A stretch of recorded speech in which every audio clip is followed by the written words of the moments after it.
Hi, everyone. Welcome to What's Your Process? Today, I'm joined by Brandon Jeffs. He's the Director of People and Talent at TLDR and the host of RevolTA. It's a podcast, and the meaning behind it is actually pretty cool, the way you just explained it to me. So, you know what? I'm going to ask you a question before even handing it off to you to just say hello. What's the deal with the name of the podcast?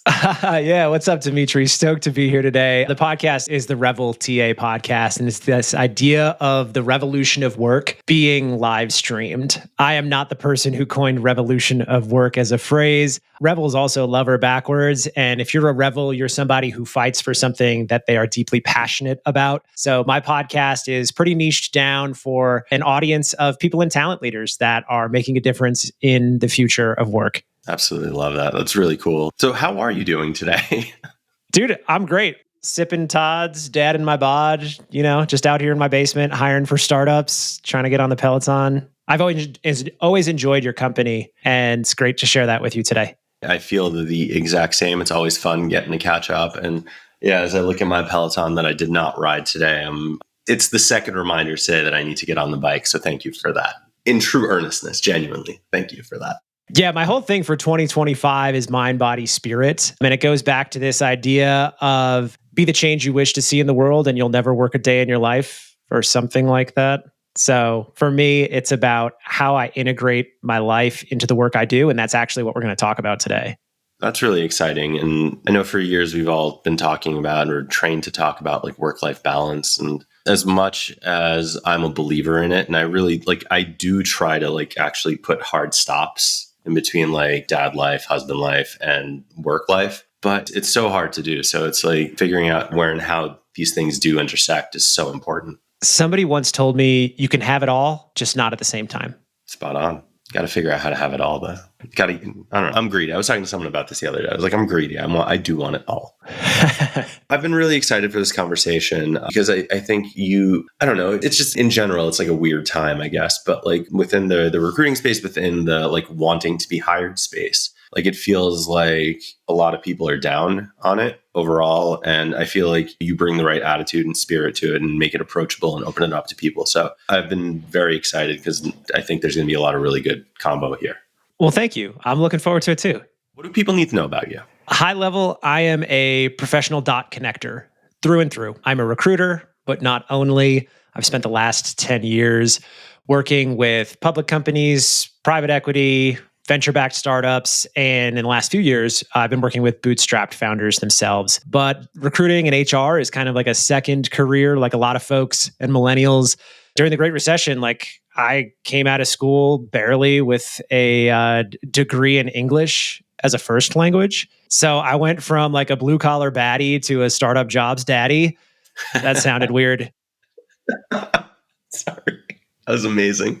So what I actually do on a day-to-day basis is I connect people to their next opportunity, but I work in-house with companies. So I think a lot of folks misunderstand, what does a recruiter do? What does an HR department do? I've been working with very early stage companies, and a lot of my opinions and experiences and hot takes are, of course, biased by the fact that I don't work well with red tape and bureaucracy, and I don't work with large companies. So what do people need to know?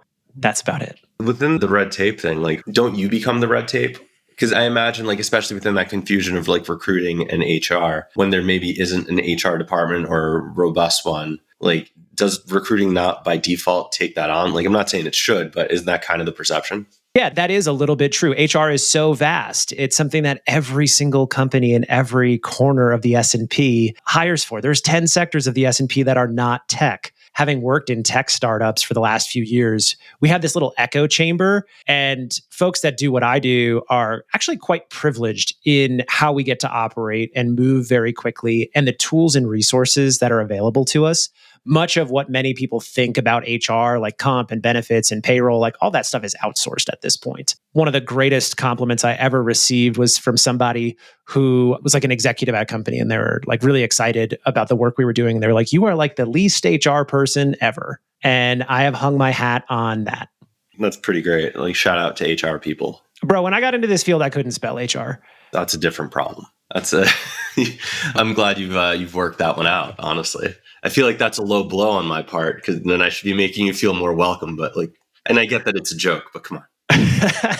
This is how you said it was Hockey Pros. This is how you make me comfortable. The banter. This is where it comes from. A little bit of trash talk, but no, I think that's great. And it's just funny. Like I've worked with some amazing HR pros, and like over the years, as amazing as they truly are, there's always something that's like, yeah, but it's hard to get this through, or like they don't understand this part of it. And whereas I think on like the recruiting side, it's always been interesting because I don't know. I feel like I'm going to get in trouble with HR folks, and that's not the intent because I do love my HR people. But like, I've always thought of recruiters as like true allies, especially like building teams and hiring teams. And like, for me, it was always really important that my recruiting partners got the love and support that they needed from me, from the candidates, from anyone. And like, I don't know. I've thrown people out of the hiring process because they were disrespectful or because they mistreated the recruiters. And like, I feel like there needs to be more of that, especially in this time of like weirdness where it's like, oh, the recruiters aren't doing this or that or this other thing. And it's just like, it's a hard time for a lot of people.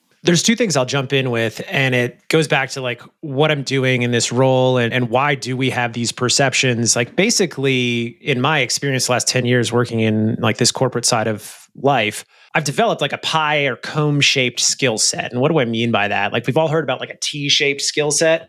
Well, like a pie-shaped skill set is like pi 3.14. Like where can you go deep in different areas? And then obviously you can extend that to a comb-shaped skill set where you can have 4 or 5 different areas of the business in a startup that you can actually move the needle on. So for me, it's like I'm a recruiter through and through. I'm just like a sales bro.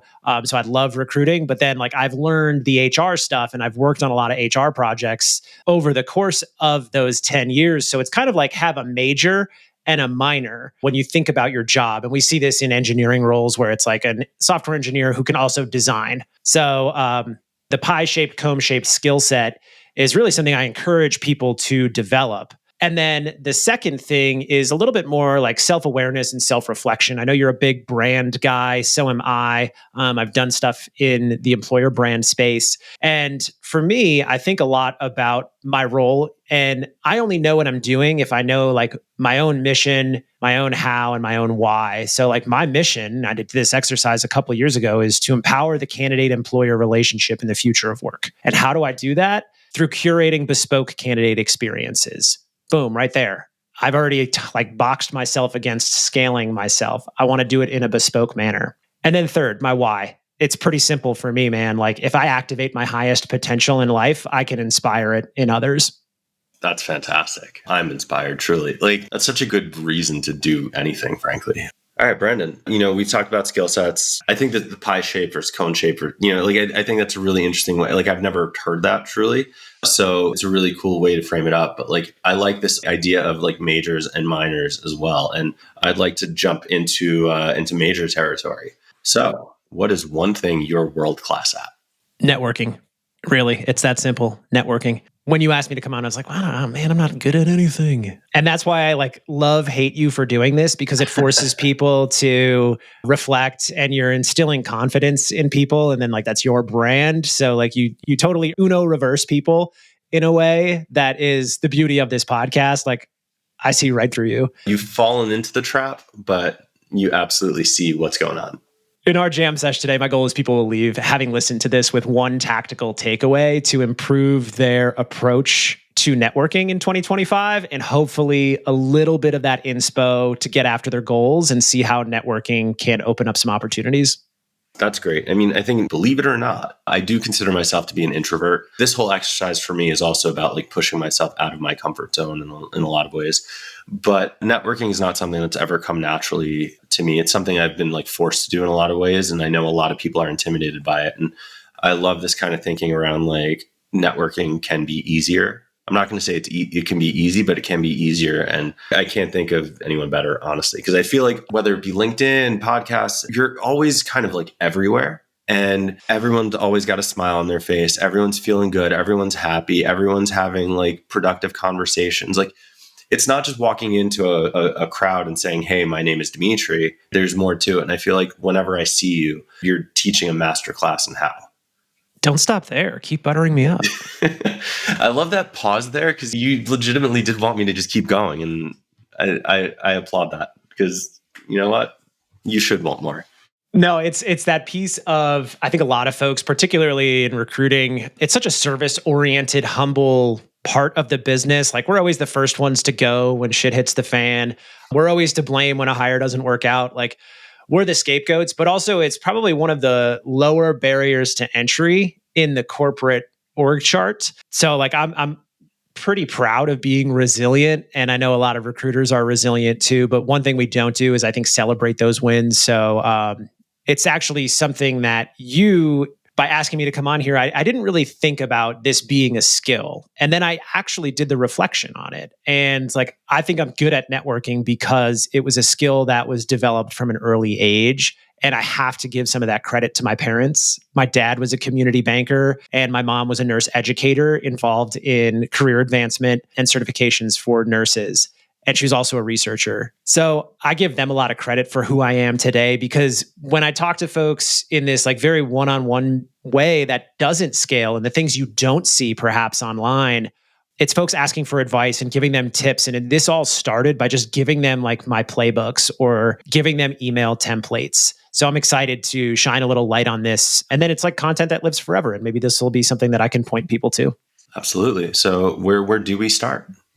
I think you got to start at the very top. So when it comes to networking, you really have to ask yourself, like, what are your goals? And if it's only to get something, then you should probably like stop there and not start networking. Life is far too short not to work on cool problems with interesting people. As a recruiter, I'm in the business of finding interesting people and cool problems. So when I say I'm a professional dot connector, I have this insatiable desire to understand what's going down and who do I know that's doing cool stuff. It's really as simple as that. From a first principles thinking, recruiting is all about getting to a handshake. And it's one of the oldest professions all time. If we're in our caves and you need to push a boulder up a hill, like I might know a caveman a couple caves over that can help us push this thing up the hill. That's the way I think about recruiting. And I think that's the way we should think about networking is like, what are people's stories, but how do we identify high leverage? So it's not about just like going to some local meetup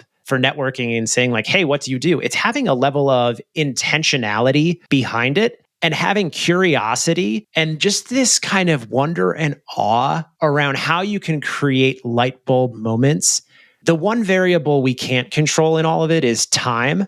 But if you can influence serendipity through the daily actions you take around networking, you'll be amazed that like you could have crazy opportunities that pop up just in a matter of a few years. So what do I mean by that when I say like starting at the top? I think it starts with understanding the operations to networking and understanding what your motivations are. There's a hot debate in the recruiting world of like, is recruiting sales?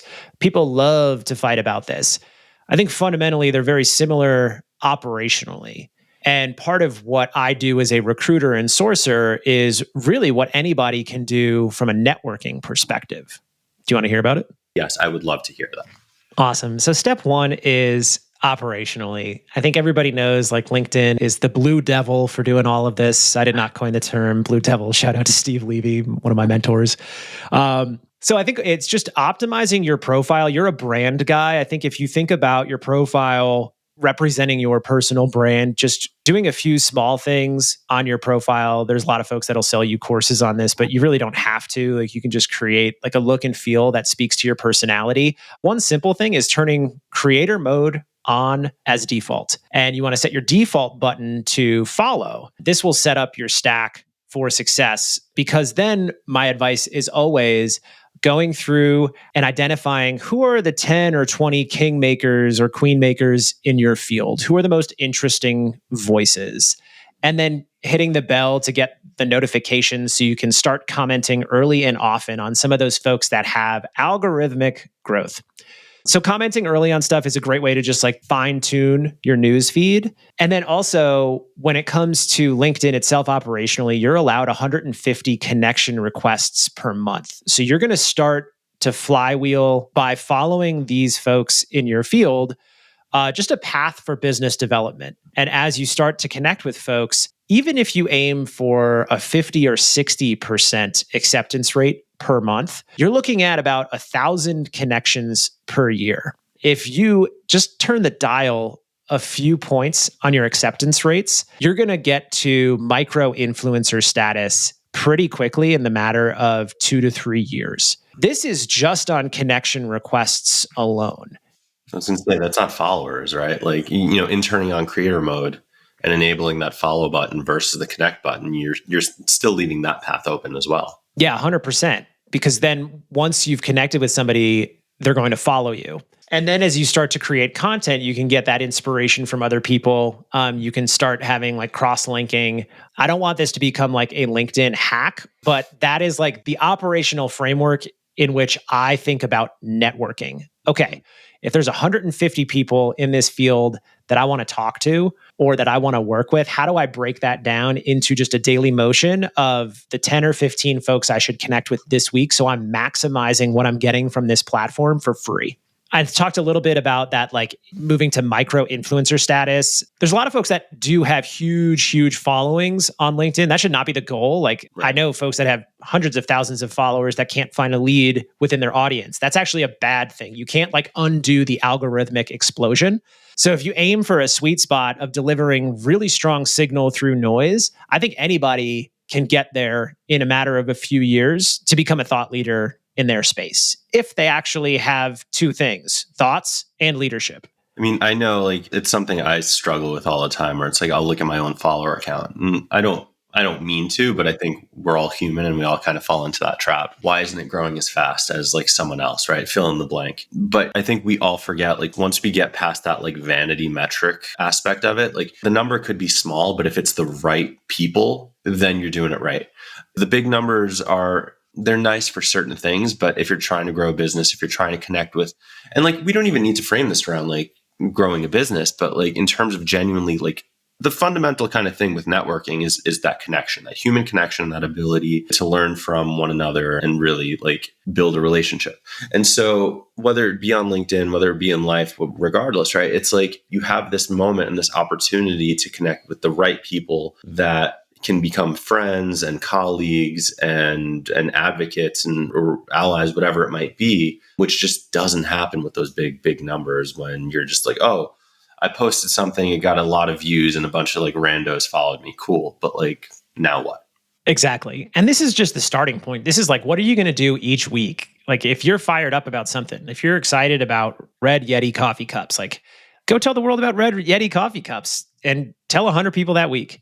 There it comes down to like multi-threading. And like as a recruiter, I've got tons of Chrome extensions that enrich people's contact information. So I'll send emails. You got to have like a really good email. And I think like what I've found for the highest leverage individuals, just like keep it short and sweet, be personable. A few years back, I stopped like thinking about the tone and the voice of my audience and how I wanted to come across online. And I just started writing for an audience of the person I was reaching out to. And now even like when I post content, I recommend people when they post content to write for an audience of one, not like, oh, maybe 100 people will see this in the news feed. And also like be yourself. You don't have to be this lifelong extrovert like I am in order to network really well. I think one of the best dunks on the internet is like if you tell an introvert that you think they might actually be extroverted. Don't say that. That's not true. And so when it comes to getting out there online, just be yourself. If you're funny, be funny. Like I think the beauty of the internet is like the internet has humor inherently in its bones, but we've all met that person that might have like a great online handle and then on a Zoom call or in person, they're just so boring. And that is such a disappointment to me because like everybody wants to talk about authenticity until it's time to actually show up. It's the internet muscles, right? Like everyone's got internet muscles behind an anonymous like screen name or even just like whatever, a LinkedIn profile, Instagram profile. It's all the best moments. It's all our strengths. It's all the positivity that you want to put into the world. But yeah, that doesn't mean that's who you are. When you have infinite time to edit and write and copyright like your own comments or whatever, like, yeah, it's these moments, right? This is when you get to know who people are and whatnot. And it's like, going back to what I was saying about like this being a way out of my own like comfort zone. Like I remember when I first launched the trailer and, people that I worked with for years, like why are you doing this? Like you didn't like speaking in team meetings for teams that you led. I'm like, yeah, all right. So and I think that's why.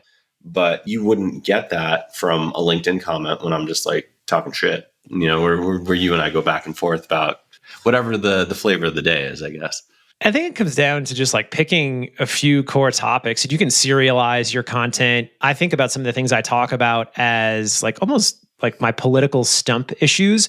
We get bored of our own stuff so quickly, but it might be somebody else hearing it for the first time and it could be a light bulb moment for them. So I think when it comes down to like creating content and messaging and networking, it's like being able to have that like vision for yourself. Like I think one of my mentors, Lars Schmidt in the HR space, talks about being like the CEO of yourself. And if you've got that mission, vision, the how and the why of what you're doing, like you can start to talk with clarity to other people.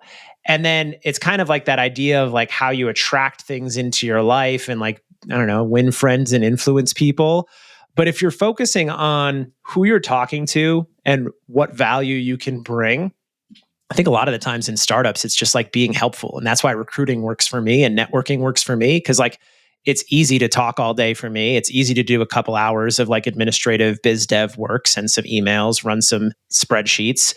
But at the end of the day, like I'm motivated for that next connection, not necessarily for myself, but between other people. And last week, a friend of mine in the recruiting space was like, yo, you were like the Kevin Bacon of recruiting. And that was such a fun compliment because it's this idea of like the 6 degrees of separation from Kevin Bacon or whatever. And the reason I like that and smile is because the results are real. I've actually been able to like help get my recruiter friends that have been laid off into new roles just by sending an email. And like, I'm not chasing a bill rate. There are recruiters out there that do recruiting for recruiting. It's like, I'm not interested in that. I would rather just like make some of these connections and like give value, give stuff away for free. When I reflect back on some of the things I've done professionally around placing candidates, the highlight tape is filled with stuff that I haven't chased a bill rate on or I've done for free. It's not that one candidate who I got a $400,000 job offer for. It's like, no, it's my friend who got connected because I had an in and helped them out. Or it's being able to get into the community. And we can talk a little bit about community because I think that's a big part of networking. But why don't I pause there? Yeah, I love hearing that. I love the idea of using your network for good.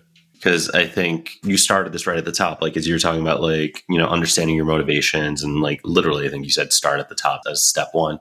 But like, if you're just trying to get something out of it, don't do it, or you're wasting your time. But the funny thing is, when you build a network in the right ways, when you build it for the right reasons, when that moment comes that you need something, your network will show up. And it's like the funniest kind of catch-22. Because if you go looking for it, it's not going to happen. But when you don't go looking for it, that's when it shows up at your door. So when I think back again to that, like starting at the top and like identifying your motivations, should people have like forget the building of an audience? Let's forget the LinkedIn part of this. Like let's think about it from a human being standpoint. Like, should we all have the same motivations when it comes to networking? Like, is there like a core kind of thing that we as humans are looking for or need, and that's why we network? Or I don't know. I don't know that I'm actually verbalizing the question well enough here, but ultimately what I'm trying to get at is like, just should we be looking for people to just connect with and then see what happens next? No, I think you need to network with precision because when you say yes to something, you're saying no to something else. And what we talked about when we started talking about all of this today was just our lives as dads and this work-life integration. You can fill your calendar really quickly with taking low-value networking calls. One of the hardest things I have to do in my position and in my passion is say no to meetings. And one of the things you called out, which you're alluding to, is this idea that, yes, we are pack animals. I think we're very fortunate to live in this world, just in the history of humanity at this time. It's crazy. I think like we're going to be like some of the luckiest Homo sapiens ever when this is all said and done. Like these are the good old days. So when I think about connecting and hearing people's stories, it's about always filtering through what is the highest leverage opportunity from this? What is the highest value I can bring to this person? Who is the highest value person at this event? There are a few other things downstream of that operations framework to move on from LinkedIn that are critical in networking. And that is like how to conduct the networking call itself. And this gets to calendar management. I think a lot of people default to 30-minute meetings.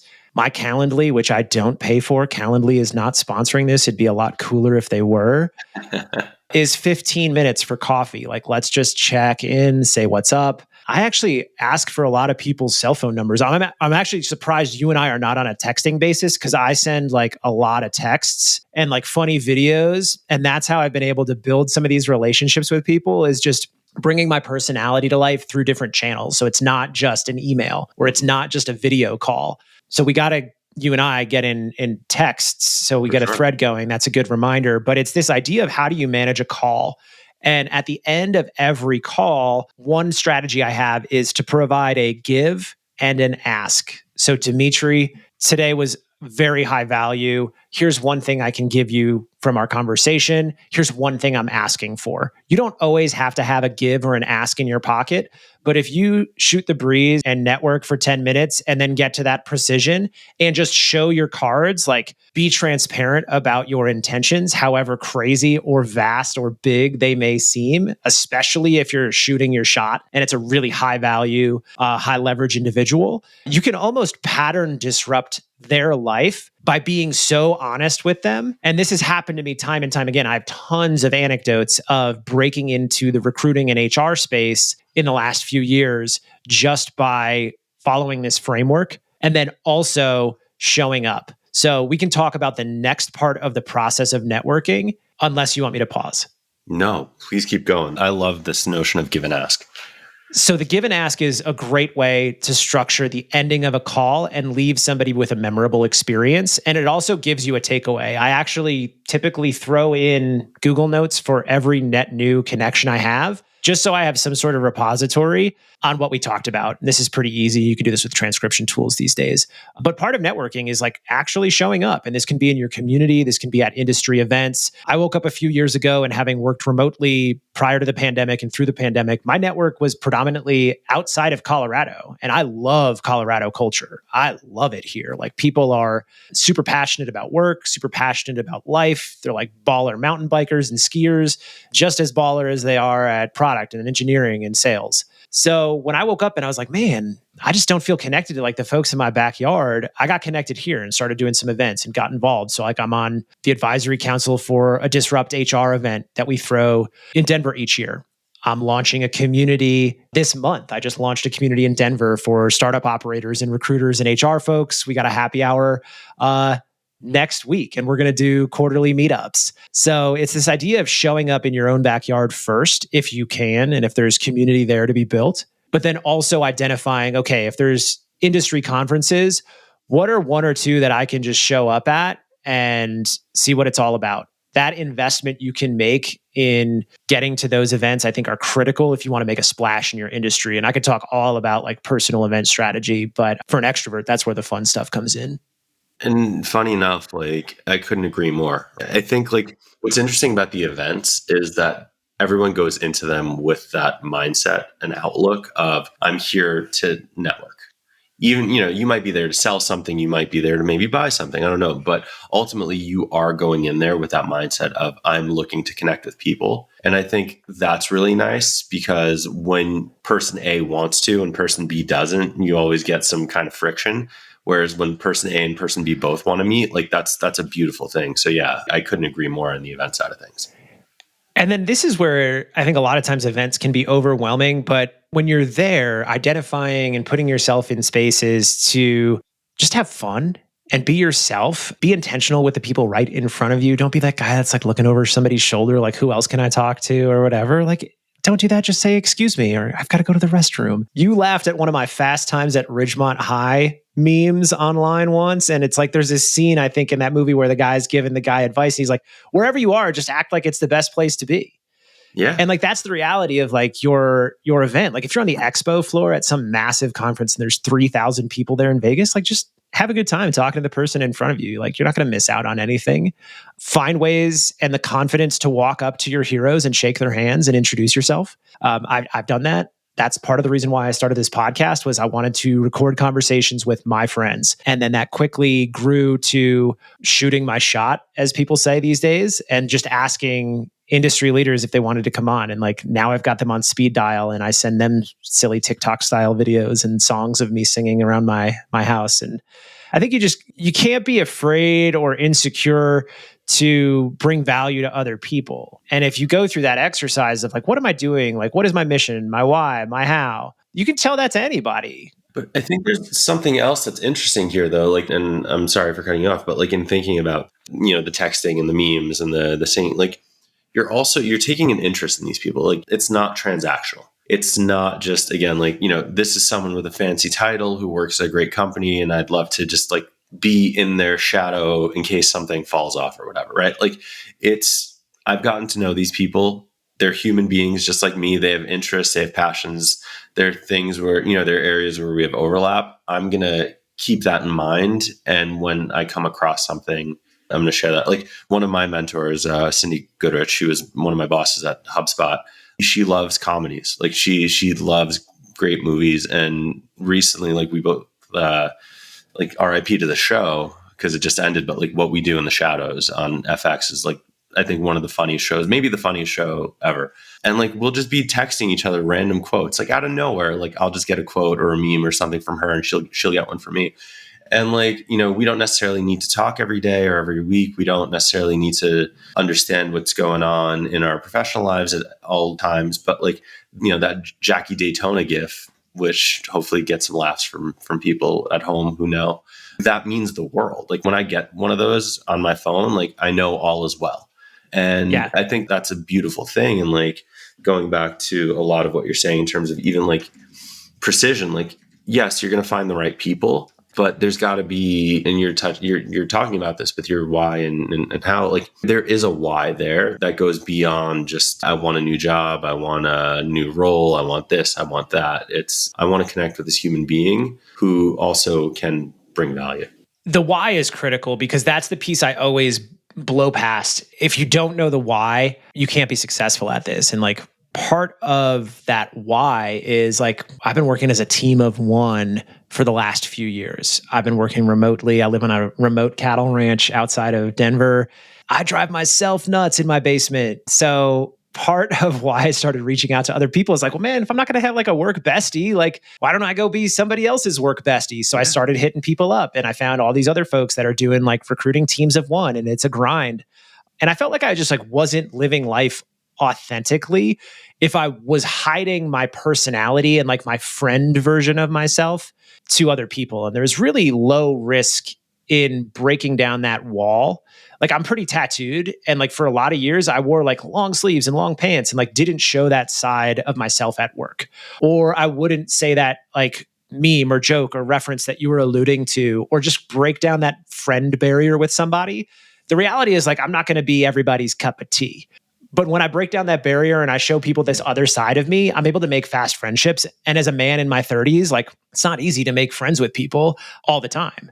Yeah. Sometimes we're friends with folks because we've been friends with them for a long time. And you're like, 100%. Why am I friends with this person? Or it's like, how do I make new friends? It's this idea of like, if I want a friend, like go be a friend to somebody else. Well, it's like my wife and I, we talk about this all the time. Like we moved to Chicago right before COVID hit. My son was born in Boston while I was at HubSpot. My older daughter was born here. And then COVID hit, we had our younger daughter. And it feels like we're just now like 6 years into our tenure in Chicago, just getting to that point where we're going out and about, meeting people and getting involved in the community and learning things and whatever. And, we talk about it. We're just like, it's so hard to meet people. And like, sometimes there's something to be said about becoming friends just out of convenience, or it's like, our kids are in the same class. We go to the same birthday parties and that's fine. But there's also absolutely nothing wrong with saying like, I want to be friends with that person and I'm going to go and do that. And, or at least get far enough in the process to realize, you know what, I was wrong. That person's not someone I want to be friends with, but you would have taken that leap to find out. Yeah, totally. It's like back to the idea of what you said about pattern disruption and being memorable. We all communicate through our phones and email and LinkedIn, all these different channels. But like, if you can find a way to disrupt people's patterns, you'll be memorable. And it also comes down to doing like the small things right. Have good follow-up, be on time, be polite, be funny if you're funny. When you think about somebody, tell them you're thinking about them. Like I would challenge you, and like I don't know if anybody listens to this when they do. Go send that text to the person you talked yourself out of sending the text to. Oh, we've all done this when you're like thinking about that homie from like 20 years ago. Yeah. And you're like, man, I wonder what that dude's up to. And like, I'm not even on Facebook. So like, I have no idea what people do on Facebook, but this is kind of like a simple idea of just like, when you talk yourself out of saying hello to somebody, whether they're a stranger or not, just resist that urge and question, why do I resist this? Why don't I want to do this? And then just go do it. And then it's like a muscle. Recruiting has taught me that reaching out to other people and like picking up the phone is a muscle. Like this is the most powerful tool in my job, but a lot of people don't pick up the phone. So I will call strangers. I'll use my Chrome extension to find somebody's phone number and give them a cold call. I actually have a pretty funny thing I'm doing right now. There's this sales guy on LinkedIn who posts content to his gazillion followers about cold calling. And I'm trying to recruit him. So every time I cold call him, I film it. And then the day he picks up, I'll stitch them all together and post it on LinkedIn. I cannot wait to see that. You'll have to tell me who it is once we hit stop, unless you want to tell me who it is now. But this has been great. So this step of like showing up and continuing to show up is really interesting, because I think like we started with the point on being intentional around your calendar and having the short meetings and being objective about what is and isn't worth your time. And then we talked about just literally just like hitting people up when you feel like hitting people up, and or when the thought crosses your mind. What comes next? What comes next? I think the one takeaway, if anyone hears this pod and takes one thing away, it's this. Yeah. Why do you keep saying that? When the masses hear this, spend a third of your time with people ahead of you in your career, a third of your time with your peers, and a third of your time giving back. I think that will build a robust community around yourself pretty quickly. And with some of the tools of how to reach out to the right people, how to get your name out there, how to make more of an impact, how to deliver value. At the end of the day, like even if you scale that by like a factor of 2, it's like 6 people. Man, if I've got 6 people that answer the phone, that's awesome. Life is so short, man. Like I just want to be able to rely on other people and have other people rely on me. That's what it's all about, and the hokey pokey. So what's next is continuing to show up. I mean, I've got so many stories of serendipity and how that has happened in my life for things I can't explain just by showing up.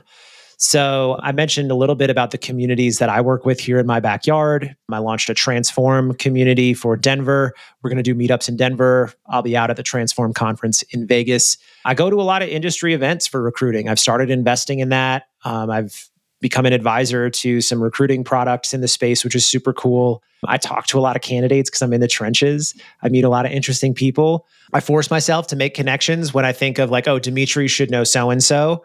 And I send that email. I move really fast when I do that stuff. I don't put it on a to-do list. I just do it right in real time. And I think that has an impact. So I'm going to continue to do that. If there's anybody out there that wants to connect with me, my network is literally just an extension of yours at this point. I'm hiring at TLDR. Like I'm a full-time HR guy, like we talked about. So filling recs, writing checks. And then I'll probably have a couple of speaking things this summer at a few different recruiting specific industry conferences. The podcast is always fun. The podcast candidly was just like a place of self-improvement. I had a dream job once where it was like community marketing, and like I'd get to launch a podcast and have like some equity to vest. And I didn't get the job. A friend of mine got the job. I'm so happy. So I was like, screw it. Why don't I just do this anyway? What would I do if I had gotten that job? And so that's why I'm doing this podcast and this content, and this community building, because it's just innate to how I want to spend my time, even when it's like the nights and weekend stuff, because I have a full-time job. I love that you've taken these interests. I love that you've challenged yourself. And the notion of do it in real time is, for me, I think for everyone, is such a good reminder, because yes, life is short, but also that to-do list is so long. And the second you're just like, oh yeah, I'll do it tomorrow, I'll do it the next day, like you forget it, or you talk yourself out of it, right? Like what you were saying earlier about, you thought of someone, just send them a text. Don't talk yourself out of it. Same thing. If you want to connect people, if you want to be connected, just do it. Just go for it. Like truly the best lesson I've learned in my career is the worst they can say is no. So it never hurts to ask. And you know what? If that connection doesn't pan out, at least you tried, right? If that person doesn't respond, well, that probably tells you more about that person than anything else at this point. But like, you're not sitting there wondering. So just this notion of do it in real time, like that's a huge takeaway for me. Networking is all about community. Community ends with unity, but I would argue it begins with it. Folks, this was awesome. Brandon's amazing. Make sure you follow him on LinkedIn, subscribe to TLDR, apply for jobs there as well.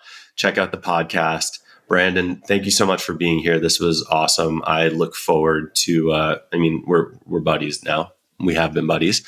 So I'm going to continue interacting and interjecting and interrupting in random weird places. But thank you for being here. This has been fantastic. Dimitri, my give today is to support you however I can, to share this content, to share your story. I am so excited for you and where you're headed. Thanks for putting this together. Have an awesome day.